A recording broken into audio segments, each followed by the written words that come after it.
بسم اللہ الرحمن الرحیم۔ السلام علیکم ناظرین،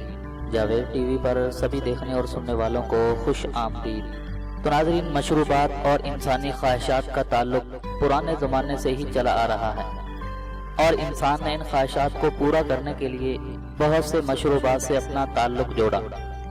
لیکن آج کی اس ویڈیو میں میں آپ کو بتاؤں گا ایک ایسی ہی مشروب کے بارے میں کہ جو پوری دنیا میں ہی بڑے شوق اور رغبت سے پیا جاتا ہے، اور یہ بنیادی طور پر ہماری ہم وطن تو نہیں ہے، لیکن اس قدر ہماری پسندیدہ بن چکی ہے کہ اس سے ملے اور اس کی چسکی لیے بغیر شاید ہی کوئی اپنے دن کا آغاز کر سکے۔ تو میری مراد چائے کے اس کپ سے ہے کہ جس سے انڈیا اور پاکستان کے لوگوں کی دوستی لازوال ہو چکی ہے۔ تو اس چائے کا وطن کون سا ہے اور کب سے یہ ہماری زندگیوں میں داخل ہوئی؟ تو اگر آپ یہ جاننا چاہتے ہیں تو ہمارے ساتھ رہیے گا اور ویڈیو کو آخر تک مکمل دیکھیے گا۔ اور ویڈیو شروع کرنے سے پہلے میں اپنے نئے آنے والے دوستوں سے گزارش کرتا ہوں کہ اگر آپ نے ابھی تک ہمارے اس چینل کو سبسکرائب نہیں کیا ہے تو ویڈیو کے نیچے دیے گئے لال بٹن کو دبا کر ہمارے اس چینل کو جلدی سے سبسکرائب کر لیں، اور ساتھ ہی گھنٹی کے نشان کو لازمی دبا دیں تاکہ آپ کو ہماری ہر نئے آنے والی ویڈیو سب سے پہلے مل سکے۔ تو چلیے ویڈیو شروع کرتے ہیں۔ تو ناظرین، چائے کی تاریخ جس قدر طویل ہے تو اسی قدر پیچیدہ بھی ہے،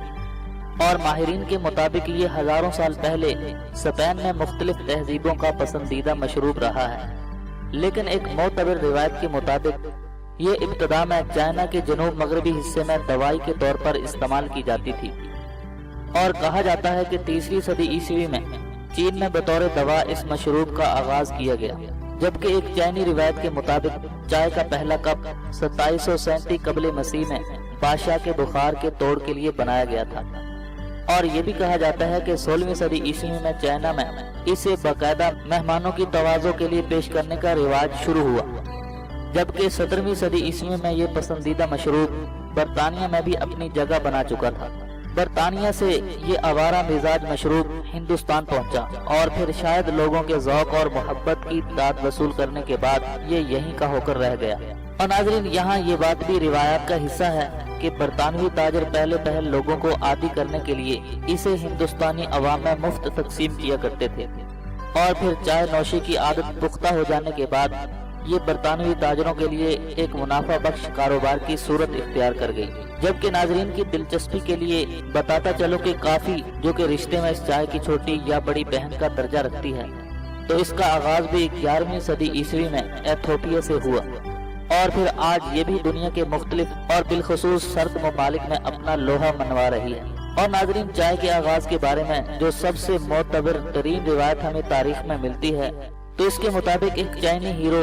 شنونگ، جو کہ نہ صرف چائنا کا حکمران بلکہ چائنا کی جڑی بوٹیوں سے تیار کردہ دواؤں اور زراعت کا بھی موجد تسلیم کیا جاتا ہے، تو 2737 قبل مسیح میں ایک دفعہ جب وہ چائے کے کسی پودے کے قریب بیٹھا تھا تو کسی حادثے کے نتیجے میں اس پودے میں آگ لگ گئی، تو اس جلتے ہوئے پودے کے پتے پانی کے اس گلاس میں گرے جو شنونگ کے سامنے پڑا ہوا تھا، تو ان پتوں کی وجہ سے پانی کا رنگ تبدیل ہو گیا، اور جب اس نے اس پانی کے گلاس کو پیا تو اس کے ذائقے سے اس کی طبیعت پر خوشگوار اثرات مرتب ہوئے،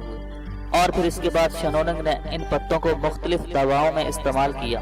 اور اس میں موجود ایسے عناصر کا پتہ چلایا کہ جو زہر کو ختم کرنے کا کام کرتے تھے۔ اور ناظرین، بدھ ازم کی ایک مضحکہ خیز روایت کے مطابق جب ان کا ایک دیوتا عبادت کے بعد 9 سال کے لیے سونے کے بعد اٹھا تو اسے شدت سے کمزوری کا احساس ہوا، تو اس نے غیر ارادی طور پر اپنی پلکوں کے کچھ بال توڑ کر زمین پر پھینکے، جن سے چائے کا پودا پیدا ہوا۔ تاہم تمام محققین اس بات پر تو متفق ہیں کہ چائے کا آغاز دراصل چائنا کے جنوب مغربی حصے سے ہی ہوا ہے، اور یہی اس کا آبائی وطن بھی تسلیم کیا جاتا ہے۔ اور چائنا میں یہ روایت بھی عام پائی جاتی ہے کہ 200 سال قبل مسیح میں چائنیز طبیب چائے کی پتی کو بطور دوا استعمال کروایا کرتے تھے، اور یہ بھی گمان کیا جاتا ہے کہ شاید اس کا آغاز اس سے بھی ہزاروں سال پہلے ہی ہو چکا تھا۔ لیکن محققین کے مطابق 8ویں صدی عیسوی میں چائنا میں اس کا استعمال عام ہو چکا تھا، اور اسے مقامی زبان میں کڑوی سبزی کہا جاتا تھا۔ لیکن ناظرین، یہ بات دھیان میں رکھیں کہ چائے کا یہ استعمال محض قہوے کی حد تک ہی تھا، جبکہ چائے میں دودھ ملا کر اس کی تیاری کا سہرا اہل ہندوستان کے سر ہی سجدہ ہے۔ اور آپ کی دلچسپی کے لیے یہ بھی بتاتا چلو کہ چائے کے باغات انڈیا، بنگلہ دیش، سری لنکا اور کینیا میں ہی پائے جاتے ہیں، جبکہ دنیا کی بہترین چائے کینیا کی چائے ہی کو مانا جاتا ہے۔